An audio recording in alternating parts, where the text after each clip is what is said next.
다양한 경로를 통하여 드라마나 혹은 영화 혹은 시리즈물들을 보곤 하는데요.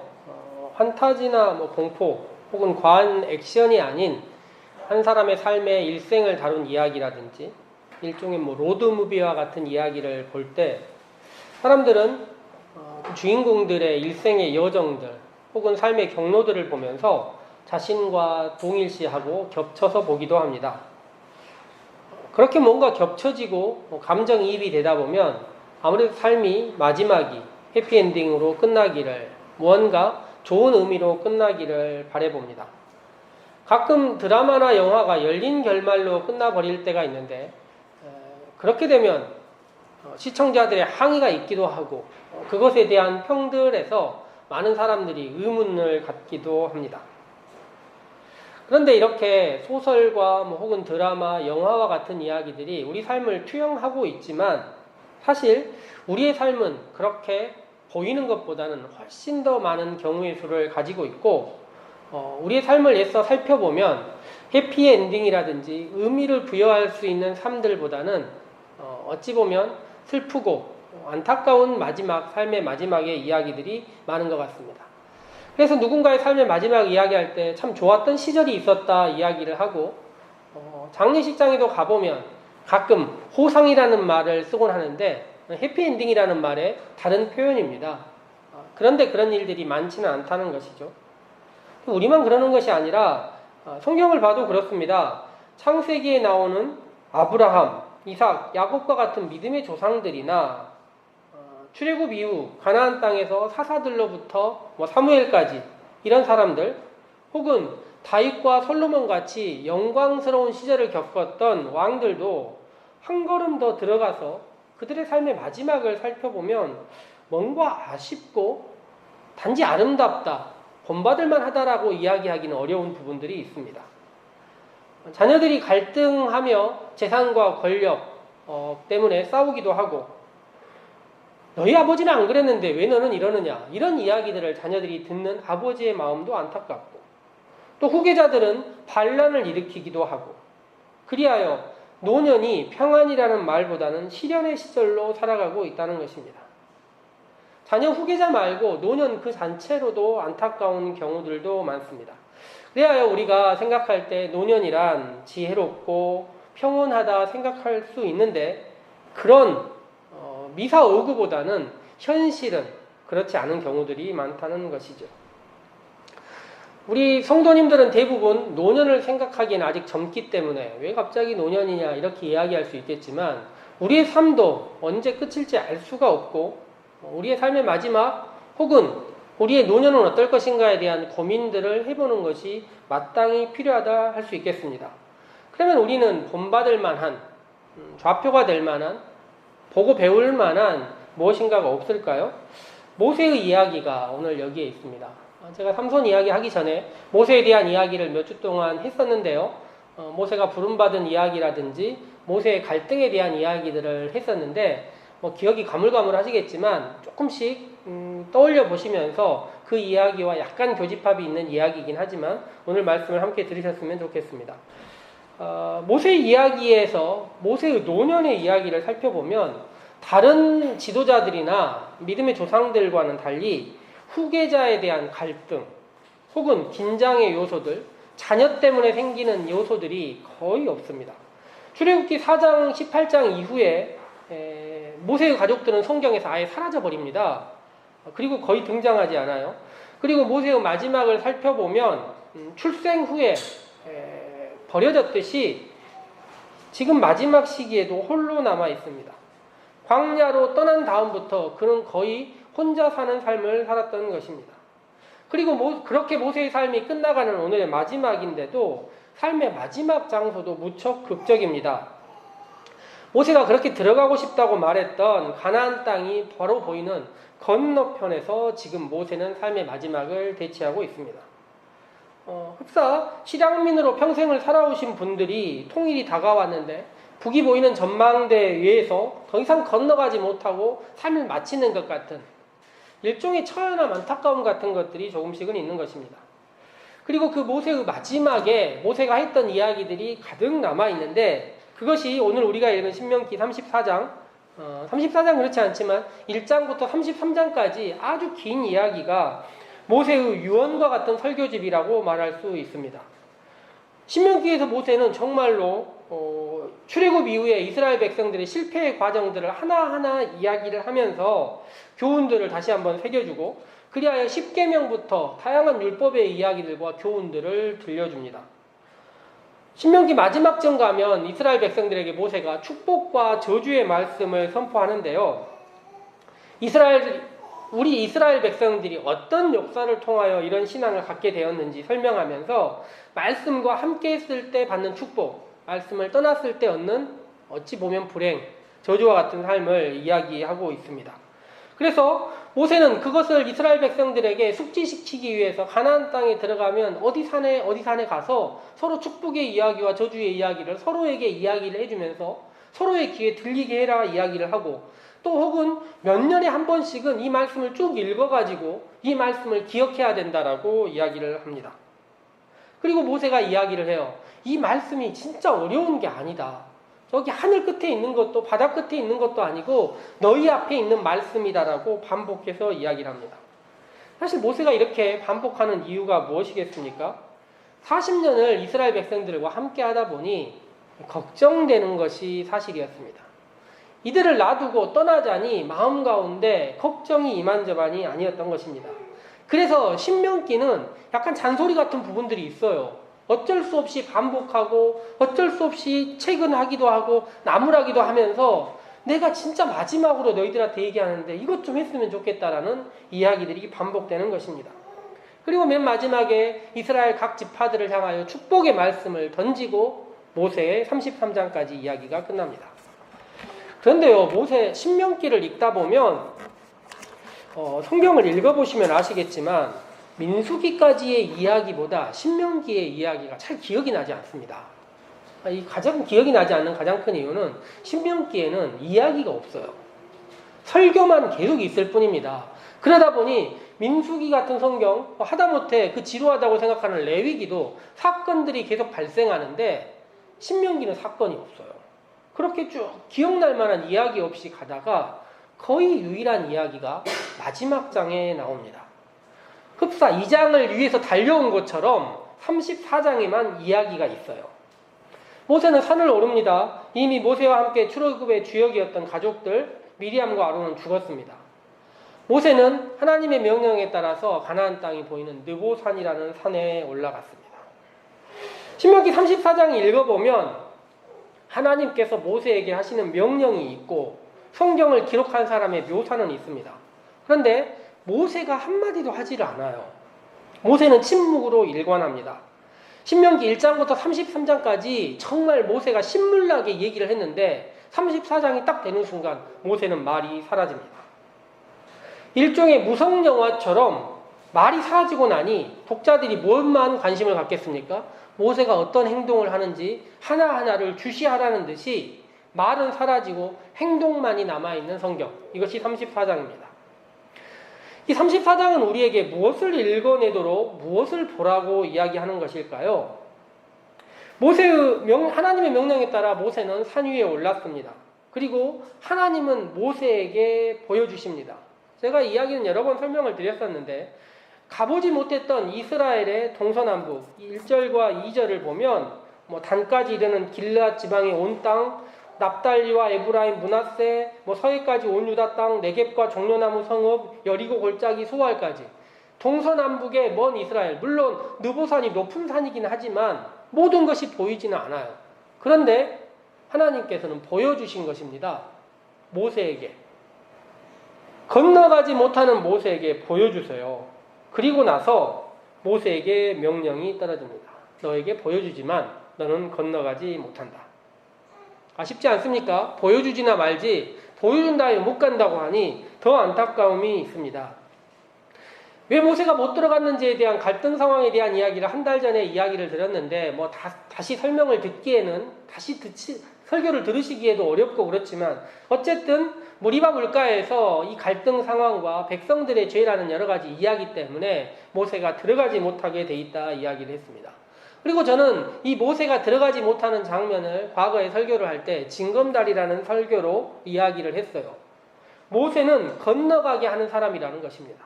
모세가 건너가 버리면 이스라엘 백성들 건너갈 수가 없기 때문에 모세는 그곳에 자리를 잡고 건너가게 돕는 사람으로서 하나님께서 이야기를 하신 것입니다.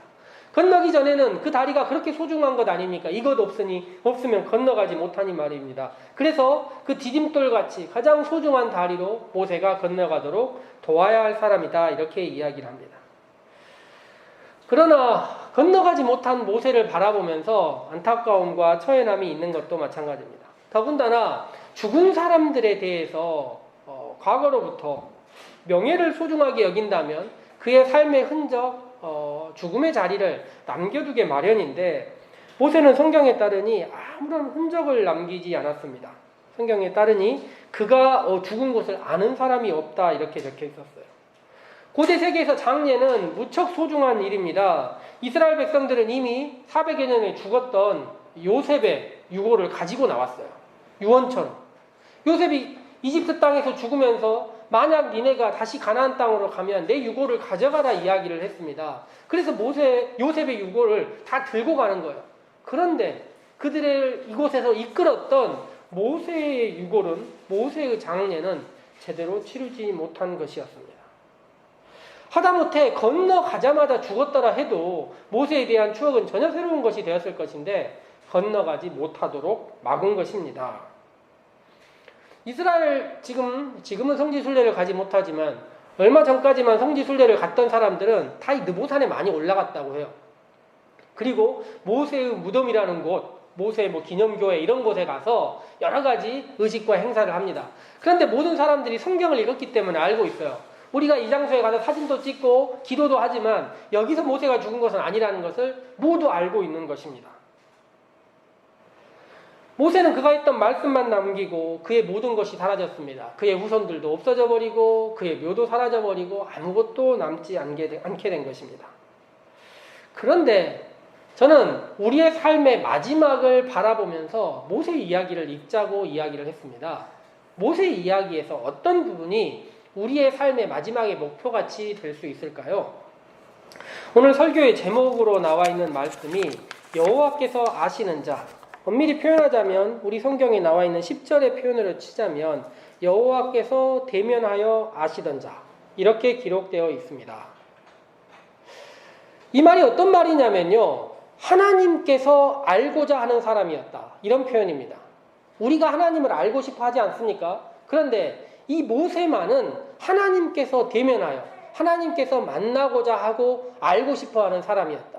다른 표현을 하자면 하나님께서 그를 알고 싶어하고 사귀고 싶어하는 사람이었다 이렇게 표현할 수 있습니다. 하나님께서 이렇게 모세를 아끼고 알고 싶었는데 하신 말씀이 무엇입니까? 너는 가나안 땅에 못 들어간다입니다. 저는 신약 성경 중 빌립보서를 읽으면서 빌립보 교인들이 말이에요, 감옥에 있는 바울을 위해서 헌신하는 이야기가 나옵니다. 굉장히 헌신해요. 이 사람들이 온 정성을 다하여 옥바라지를 합니다.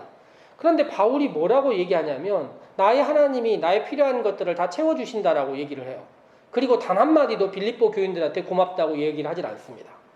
그런데 이게 왜 이러냐면 너무 가까운 사이는 서로 고맙다고 하지 않는다는 거예요. 당시 시대의 말이에요. 저는 오늘 성경을 읽으면서 그런 생각이 들었습니다. 하나님께서 함께 하자고 하는 사람들의 이야기를 보면 약간 다른 지점들이 있다는 것이에요.